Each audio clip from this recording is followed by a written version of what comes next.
You're racist. The accusation lands not as a critique, but as a verdict. This is the moment the entire debate was engineered to produce.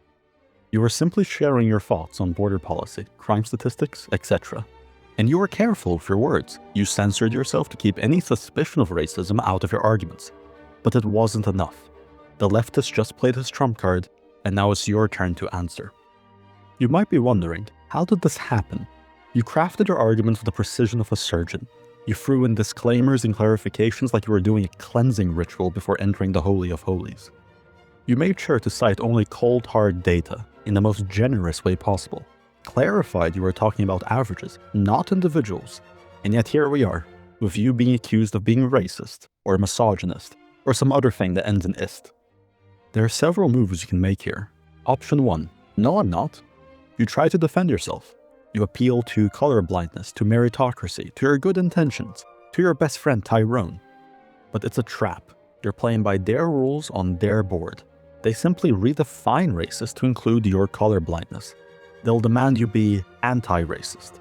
They'll talk about your invisible, unfalsifiable prejudices. You're racist just by existing. You're not proving your innocence.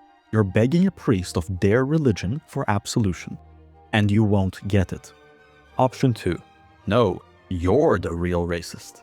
You counterattack. You point out their obsession of race, the racism of low expectations, the blatant prejudice in their own ideology, their de facto racial caste system. Slightly better, but it's still a trap. You're just arguing over words, and they own the dictionary. Already the terms are redefined. Racism is prejudice plus power, they say. At best, you might win the skirmish here, with your facts and logic. But their control over institutions will shape the minds of future spectators. Your words will be reinterpreted, and you will lose the culture war.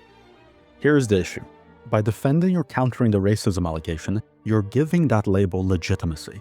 You're conceding that if that label sticks, you've lost the argument. So if defending doesn't work, and you can't counterattack, what's left? Option 3. Call me what you want, but am I right? You tank their most powerful piece, and don't concede. Because the truth is, the label is meaningless. Buzzwords like racist, fascist, misogynist, etc.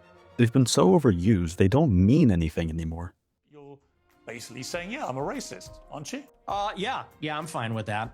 You're fine with saying you're a racist? Totally. I think everybody's racist. Calling something racist doesn't make it untrue. The only labels that matter are true and false. So force them to play that game.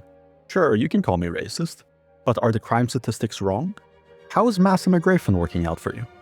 Moral accusations are not rebuttals. They're a way to avoid one. For decades, conservatives treated these labels as an ontological kryptonite. They were raised to believe that to be called a racist was to be morally annihilated. But that fear granted the accusation its power. Your generation is different.